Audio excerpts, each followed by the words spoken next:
Kelas Filsafat 02.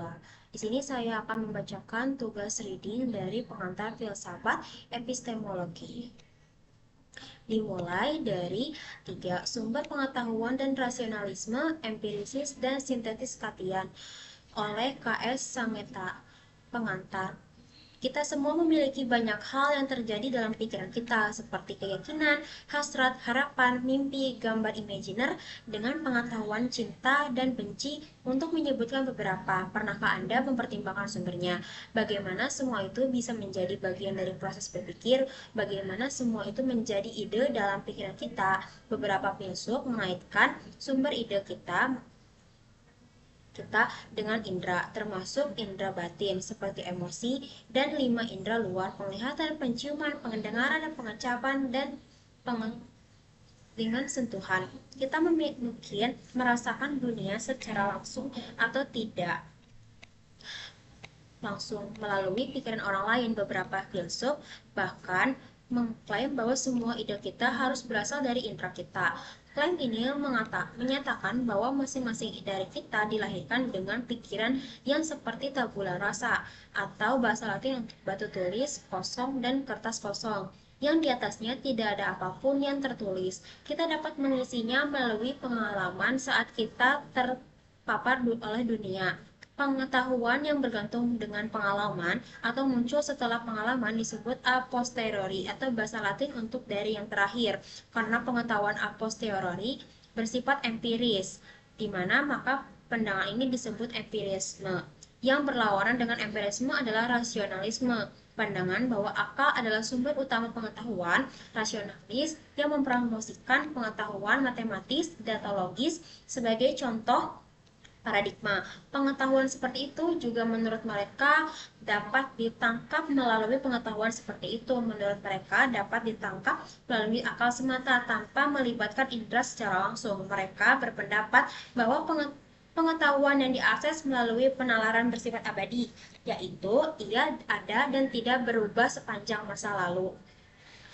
Sedangkan dan masa depan, misalnya 2 tambahan 3 tepat 5 tambah 3 tambah 5. Kaum rasionalis terkesan dengan kepastian dan kejelasan pengetahuan yang diberikan oleh penalaran, dan mereka berpendapat bahwa metode ini juga harus diterapkan untuk memperoleh pengetahuan tentang dunia. Bukti indera harus sesuai dengan kebenaran akal, tetapi bukti indera itu prasyarat untuk memperoleh kebenaran. Pengetahuan yang tidak bergantung pada pengamatan dan pengamalan disebut a priori, atau bahasa Latin dari yang pertama. Rasionalis berpendapat bahwa akal adalah dasar dari pengetahuan a priori. Tetapi dari mana kita pada akhirnya mendapatkan ide-ide menjadi dasar akal jika bukan dari pengamatan atau pengalaman? Rasionalis cenderung menyukai innatisme, keyakinan bahwa dilahirkan dengan ide-ide tertentu yang sudah ada dalam pikiran kita. Artinya, ide itu merupakan bawaan dalam diri kita. Di antara contoh-contohnya adalah prinsip matematika atau logika, pemahaman moral, dan konsep Tuhan. Meskipun kaum inatis mengklaim bahwa ide-ide seperti itu ada dalam diri kita sejak lahir, ini tidak menjamin kesadaran langsung kita atas kehadirannya. Akal adalah fakultas yang memungkinkan kita untuk menyadari bahwa atau mengaksesnya. Berikut ini ide-ide bawaan dengan demikian menjadi dasar dari model rasionalisme. Lalu, penekanan rasionalisme terhadap pengetahuan a priori. Filsuf Prancis René Descartes dan filsuf Jerman Gottfried Wilhelm Leibniz, dua pemikir rasionalis yang penting, mendukung keberadaan ide-ide bawaan dan rasionalisnya melalui akal. Mereka berpendapat bahwa kebenaran yang diungkapkan oleh ide-ide semacam itu bersifat abadi, niscaya, dan universal. Bagi Descartes, ada beberapa cara yang melaluinya kita memperoleh pengetahuan. Beberapa ide bersifat bawaan, beberapa sumber dari luar, dan beberapa lain dibuat oleh kita. Descartes memberikan contoh gagasan tentang Tuhan sebagai ide bawaan dalam diri kita, serta gagasan tentang keberadaan seseorang. Menurut Descartes, ide-ide bawaan seperti kebenaran geometri dan hukum logika diketahui melalui akal-akal terlepas dari pengalaman, karena pengalaman hanya memberi kita contoh-contoh tertentu dalam dirinya. Pikiran menemukan ide-ide yang besar terkandung di dalamnya. Oleh karenanya, ide-ide itu bersifat a priori. Ide-ide bawaan Descartes telah dibandingkan dengan informasi yang tersimpan dalam sebuah buku. Ide-ide ada di dalam diri kita meskipun tidak selalu hadir di pikiran. Begitu kita mulai membaca buku, isinya mengungkapkan diri kita kepada kita, sama dengan penilaian pengungkapan ide-ide bawaan kita terhadap kita. Dengan kata lain, hanya melalui proses pembacaan yang cermat kita dapat memahami ide yang mana bersifat bawaan dan yang mana yang datang pada diri dari tempat lain. Leibniz menyebutkan ide bawaan sebagai prinsip. Sebagaimana Descartes, Leibniz berpendapat bahwa prinsip-prinsip diakses oleh akal, sifat universal dari kebenaran matematis. Misalnya, tidak diungkapkan oleh indera. Adakah fakultas akal yang memperoleh kebenaran universal dari contoh-contoh individual? Leibniz berpendapat bahwa kumpulan contoh yang didasarkan pada indera tidak dapat membawa kita ke kebenaran dan niscaya. Pada saat yang sama juga jelas bahwa kita dapat memahami banyak kebenaran yang niscaya, seperti matematika. Oleh karena itu, pikiran adalah sumbernya, yang berarti kebenaran-kebenaran ini secara bawaan, namun ide bawaan bukanlah pemikiran yang lengkap bagi bawaan, namun ia berpendapat bahwa pemikiran kita terstruktur sedemikian rupa sehingga ide atau prinsip tertentu akan muncul pada kita begitu didorong oleh indera, meskipun ide dan prinsip itu tidak berasal dari indera. Dan ide dan kebenaran ada dalam diri kita pada awalnya, lalu sebagai dia posisi dan kecenderungan daripada sebagai pikiran sadar yang aktual. Selanjutnya, menentang pengetahuan a priori dengan menolak ide bawaan. Klaim kaum empirisis bahwa semua pengetahuan kita berasal dari pengetahuan yang sangat kontras dengan konsep ide bawaan. Bagi kaum empiris, semua pengetahuan berasal dari a posteriori, artinya diperoleh melalui atau setelah pengalaman. John Locke, seorang filsuf empirisis Inggris, mengadopsi dua penekanan untuk mempertanyakan ide-ide bawaan bahwa didasarkan pada klaim yang meragukan. Kedua, bersama dengan empirisis Skotlandia David Hume, Locke menunjukkan bagaimana Skotlandia David Hume ini mampu menawarkan teori pengetahuan yang lebih baik melalui pengetahuan a posteriori. Nah, Locke ini memulai dengan mempertanyakan sifat universal dari ide bawaan. Dia menentang bahwa klaim bahwa ide bawaan hadir dalam diri kita semua, mencatat bahwa anak-anak yang cukup muda dan orang-orang dewasa tanpa pendidikan yang diperlukan tidak memiliki konsep tentang Tuhan atau pengetahuan tentang prinsip-prinsip logika atau matematika. Oleh karena itu, tidak didasarkan jika mengatakan bahwa ide bawaan bersifat universal. Melalui pengalaman dan pengamatan, kita memperoleh ide-ide seperti ini, itu artinya bersifat a posteriori. Nah, di sini juga Leibniz membela pandangan inastis dari kebenaran Locke dengan menunjukkan bagaimana anak-anak dan orang-orang tidak mampu memiliki pendidikan yang diperlukan dan mampu menggunakan prinsip-prinsip logika dan matematika dalam kehidupan sehari-hari. Tanpa memahami apa itu prinsip logika dan matematika atau tanpa mampu mengartikan dalam kata-kata, seorang anak untuk menggunakan contoh dari saya sendiri, tahu tanpa kebingungan bahwa dia tidak bisa duduk di pangkuan kedua orang tuanya pada saat bersamaan. Demikian pula mereka yang tidak belajar matematika secara formal masih dapat mengetahui bahwa dua ladang jagung berbentuk segitiga yang berdekatan dipisahkan oleh pagar di sisi terpanjangnya dapat menjadi satu ladang jagung persegi dengan menghapus pagar yang memisahkannya. Nah, ini terbukti seperti yang dikatakan Leibniz, prinsip umum logika dan matematika adalah bawaan, tetapi ini tidak berarti bahwa semua ide bawaan diterima secara universal. Ada kemungkinan bahwa kita semua memiliki ide bawaan, namun beberapa dari kita juga tidak menyadarinya. Locke tidak lebih lanjut berpendapat bagaimanapun tidak ada apapun di dalam pikiran yang tidak disadarinya.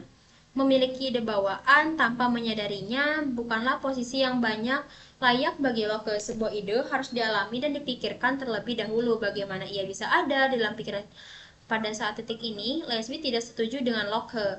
Adalah mungkin untuk memiliki banyak ide dalam pikiran Locke, memiliki banyak ide tanpa kita menyadarinya. Misalnya, Anda menyerap lagu yang diputar di pasar tanpa menyadarinya secara langsung. Lagu itu tidak mudah diakses atau transparan dalam pikiran Anda, karena Anda tidak dapat mengingatnya, namun ia mungkin dapat dikenali setelah mendengarnya lagi. Jadi, ia pasti sudah ada di dalam Anda di suatu tempat dalam arti tertentu. Demikian pula ide bawaan bisa ada di pikiran Anda tanpa Anda sadari. Kita dilahirkan dengan fasilitas yang mewujudkan ide-ide bawaan ketika kondisi yang menguntungkan diperoleh di kemudian hari, seperti ide-ide keindahan, keadilan, dan kebenaran matematis. Jawaban Locke ini adalah jawaban bahwa realistis ide dan kapasitas dalam situasi yang tepat berlaku untuk semua ide, bukan hanya ide yang menjadi konon bawaan. Dia menentang inastis untuk menghasilkan kriteria yang membedakan ide bawaan dari yang bukan bawaan.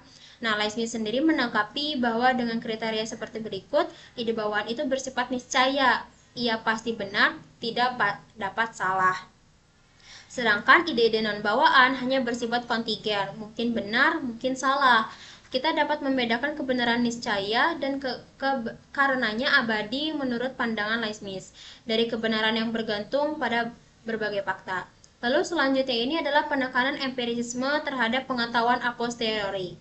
Locke mengklaim untuk menunjukkan bagaimana pikiran yang seperti tabula rasa saat lahir memperoleh pengetahuan. Bagi para empirisis, pengalaman semata melengkapi pikiran kita dengan ide sederhana yang merupakan elemen dasar pengetahuan setelah ditunjukkan untuk menambah ide bawaan. Jadi, apakah pengetahuan a posteriori membuat kita menolak pengetahuan a priori? Mari kita cari tahu. Nah, bagi Locke, pengetahuan berdasarkan pengalaman itu mudah dipahami. Ia diminta kita untuk menganggap bahwa semua memiliki ide bawaan tentang warna dan bahwa kita juga dapat melihat warna dengan mata kita. Dalam hal ini, karena kita tidak perlu bergantung pada keduanya, maka kita cukup mengandalkan indera kita karena lebih mudah dan sederhana untuk memahami pengetahuan yang diperoleh dari pengalaman indera daripada pengetahuan yang berasal dari beberapa sumber yang kita tidak sadari. Di sini juga Locke menerapkan prinsip pisau cukur Occam yang menunjukkan bahwa sebisa mungkin kita harus mengadopsi penjelasan yang sederhana daripada yang rumit. Penjelasan sederhana memiliki kelebihan berupa kurang rentan terhadap kesalahan dan lebih ramah terhadap pengujian daripada penjelasan yang rumit yang tidak menambah nilai penjelasan. Pertanyaan berikutnya adalah, apakah pengetahuan a posteriori saja memberi kita pengetahuan yang memadai tentang dunia? Mari kita ambil contoh dan mengalami dan demikian mengetahui bunga seperti bunga mawar. Saat kita mengalami bunga mawar, warna, tekstur, dan aromanya yang khas adalah ide-ide yang melalui kita menjadi sadar akan objeknya. Tetapi kita tidak mengalami atau merasakan bunga mawar. Kita masih bisa memikirkannya. Kita juga dapat mengenalinya saat berikutnya kita melihat bunga tersebut dan mempertahankan keyakinan bahwa bunga itu berbau manis, indah untuk dilihat, dan lembut untuk disentuh. Ini menunjukkan bahwa selain penginderaan, kemampuan yang membentuk konsep tentang objek yang kita temui sangat penting untuk mengetahui dunia.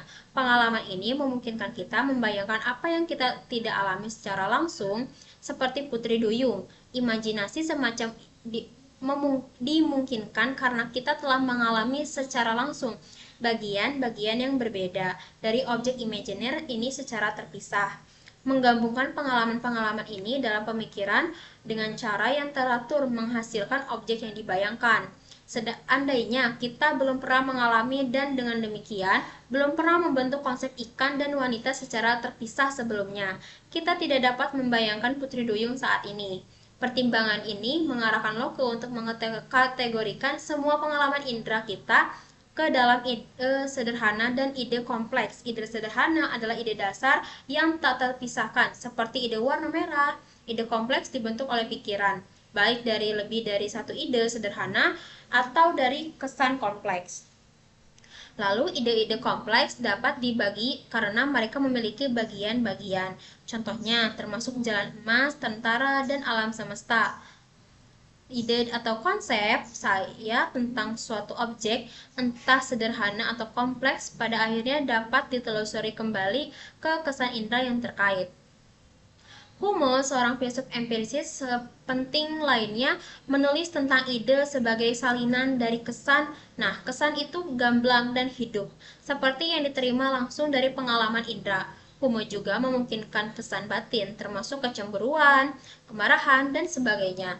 Ide adalah salinan mental atas kesan ke dalam atau keluar yang menjadikannya samar atau lemah, diinginkan atau pengalaman persepsi dengan mengingatnya dari ingatan.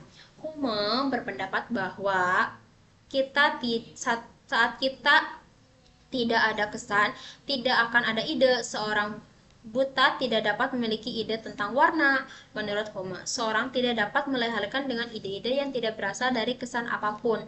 Jadi tidak ada ide bawaan bagi Hume. Namun dia setuju bahwa kecenderungan kita untuk menghindari rasa sakit atau mencari banyak kesempatan dan keinginan kita itu bersifat bawaan. Di sini saya berpendapat bahwa bahkan kecenderungan-kecenderungan ini didasarkan pada kesan indrawi kita dan ide-ide terkait kita terbentuk dari kesan itu. Kecenderungan mental untuk berulang kali mencari kesenangan dan menghindari rasa sakit datang kepada kita hanya setelah kejadian pertama terpapar dari salah satu sensasi tersebut.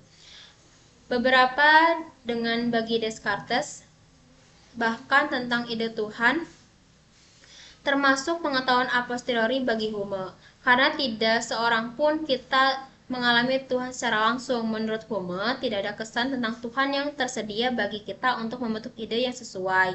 Dalam pandangan Hume, imajinasi kita membentuk ide ini dengan memperluas pengalaman kita tentang kualitas baik dan memiliki oleh orang-orang di sekitar kita. Mengingat bahwa ide ini tentang Tuhan dapat diturunkan dari kesan-kesan indrawi, ini memberikan dukungan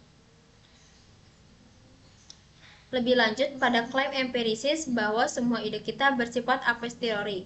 Oleh karena itu, menurut Hume, klaim rasionalisme tentang keberadaan ide-ide bawaan pengetahuan abstrak itu keliru.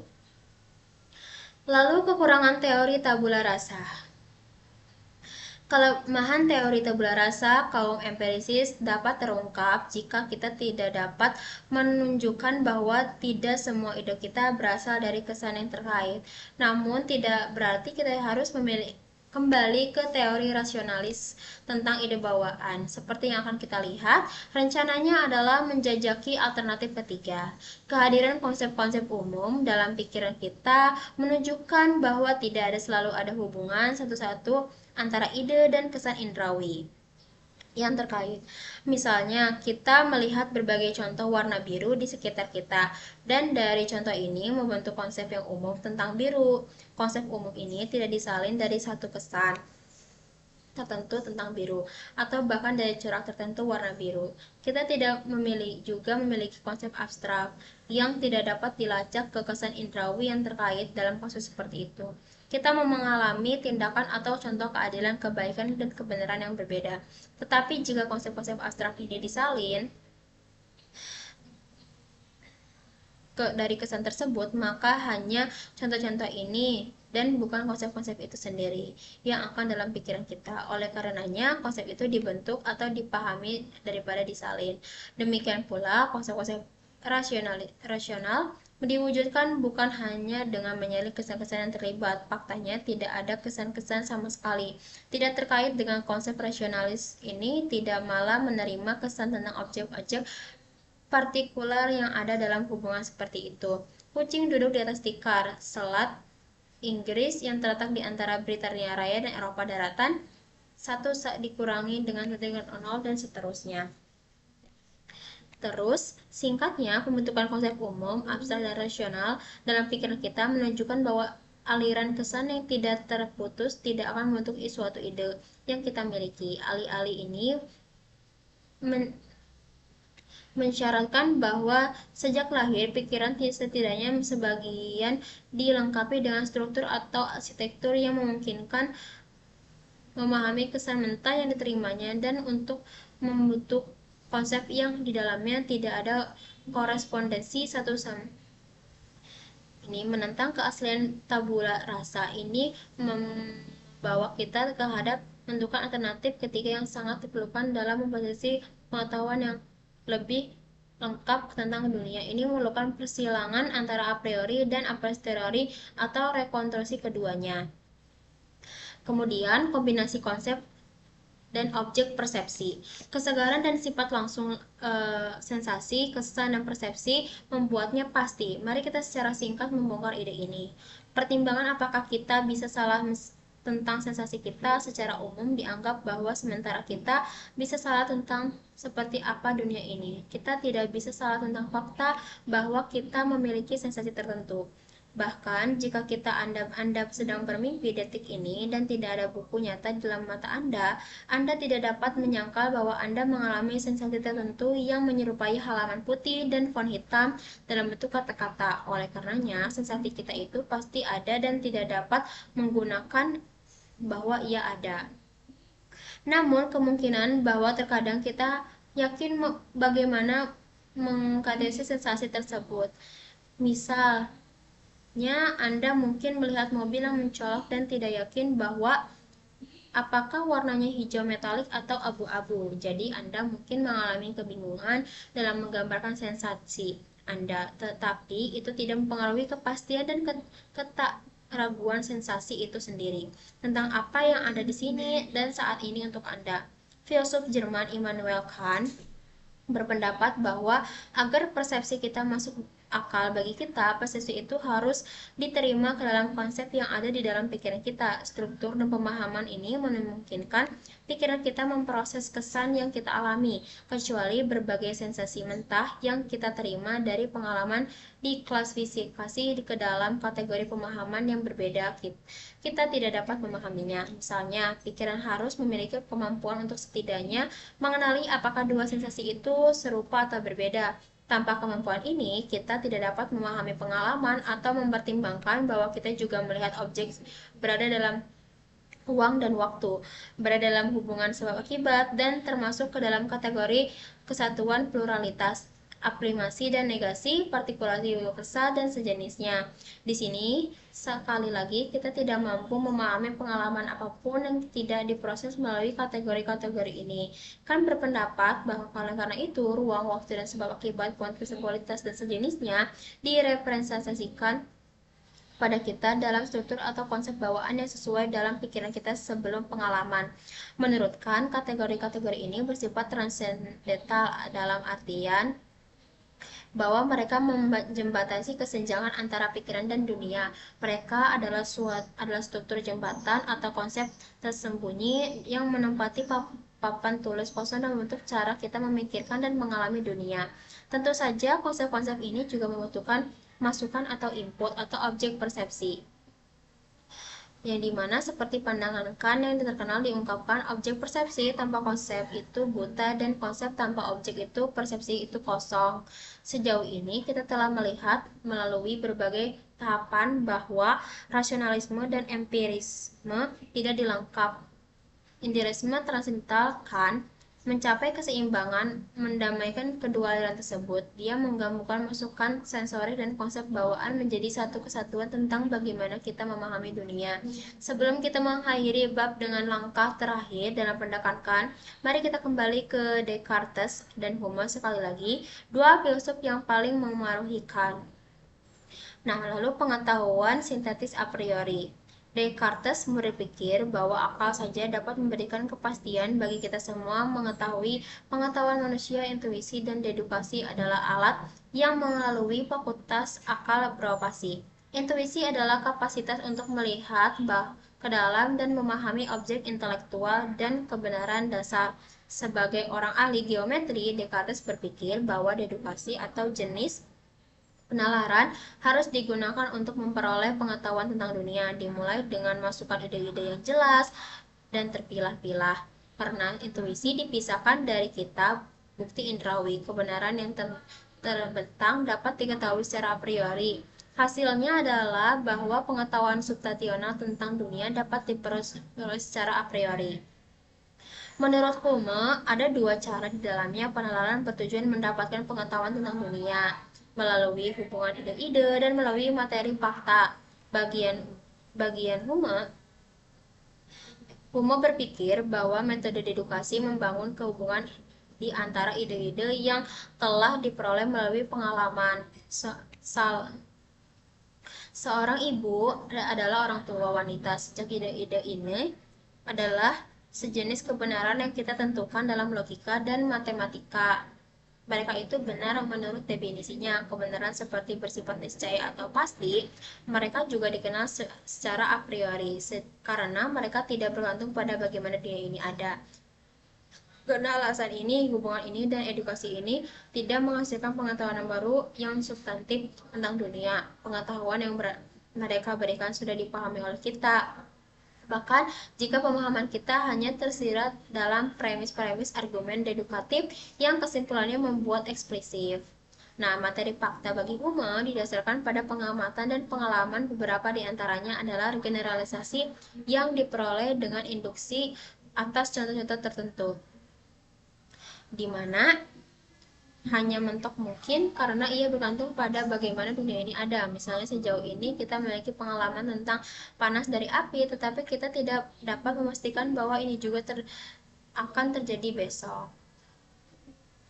Lalu, kan mengistilahkan materi fakta dengan kebenaran sintetik. Predikat ini tidak terkandung dalam subjek dan juga bukan berarti dari subjek. Kebenaran sintetik tidak benar menurut definisi. Dengan demikian, masuk akal bahwa kebenaran sintetik didasarkan pada pengamatan, dan karena itu pasti bersifat a priori. Kan berpendapat bahwa ini tidak berlaku untuk semua kebenaran sintetik. Misalnya pertimbangan proposisi Josh si Bujang adalah seorang penulis. Kita memiliki informasi di sini tentang seorang tertentu bernama Josh yang menjadi seorang bujang atau dan penulis. Pengalaman diperlukan untuk mengetahui hal ini karena lawan dari kebenaran sintetik tidak berkontradiktoris, maka ini bersifat kontingen. Lalu kan berpendapat bahwa hanya kebenaran sintetik yang mampu memberikan informasi yang baru yang substantif tentang dunia. Mampu meski demikian, pengalaman indrawi tidak secara pasif memasukkan pikiran kita, tetapi sesuai dengan struktur mental bawaan kita untuk memfasilitasi pengetahuan karena struktur ini bekerja secara independen dari pengalaman. Maka dari itu, ia bersifat a priori. Struktur a priori bawaan dari kita, pikiran kita, konsep kita secara aktif terlibat dalam memahami pengalaman kita. Mereka terlibat dengan membedakan dan mengatur informasi yang diterima dalam pengalaman. Tetapi sekali lagi, kemampuan untuk melakukan aktivitas ini mengabaikan bahwa dunia itu sendiri dan memberikan kita informasi yang konsep terstruktur dengan cara memungkinkan keterpahaman. Nah, lalu masih ada pertanyaan bagaimana konsep kita mengadakan dan mengatur informasi yang diterima dari indera. Tujuan ini dicapai melalui tindakan sintesis. Yang kan maksud sebagai sintesis adalah tindakan yang menempatkan representasi yang berbeda bersama-sama dan menangkap apa yang bermacam-macam di dalam satu kognisi. Kan menjelaskan 3 sintesis. Proses dimulai dengan sintesis pemahaman dalam persepsi, melewati sintesis reproduksi dalam imajinasi, dan berakhir dengan sintesis pengenalan dalam sebuah konsep. Bagi Kant, pemahaman dalam persepsi melibatkan penempatan objek dalam ruang dan waktu.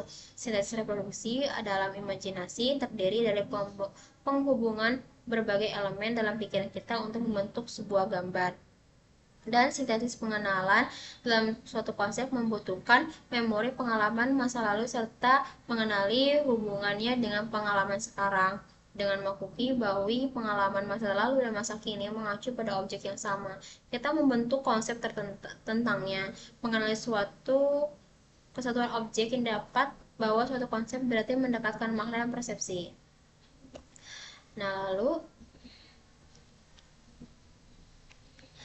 persepsi adalah titik persatuan diri dan dunia. Bagi Kant, Kemungkinan persepsi membutuhkan dua jenis kesatuan. Yang pertama, data yang diterima dalam pengalaman itu sendiri harus merepresentasikan subjek yang sama, yang memungkinkan data untuk digabungkan dan disatukan. Kedua, data harus digabungkan dan disatukan oleh diri yang bersatu yang disebutkan sebagai kesatuan kesadaran atau kesatuan persepsi. Kan menyimpulkan bahwa karena kesatuan seperti itu, kita semua sama-sama memahami objek publik yang sama dengan secara ragam berdasarkan pengalaman pribadi masing-masing. Artinya berada dalam kesepakatan dan terucapkan mengenai dunia mandiri dalam pikiran tempat hidup kita yang memfasilitasi oleh pengalaman subjektif kita terapi diatur oleh struktur mental bawaan yang diberikan kepada kita oleh dunia. Singkatnya, teorikan memungkinkan beberapa pengetahuan sintetik tentang realitas objektif sebagaimana kesimpulannya dengan mempertimbangkan perdebatan antara rasionalis dan empirisis yang berpuncak pada sintetis Kant. Bab ini telah menjelaskan masalah bagaimana kita mencapai kesatuan substantif. Oke, sekian dari saya. Mohon maaf apabila ada kesalahan atau keliruan. Wassalamualaikum warahmatullahi wabarakatuh.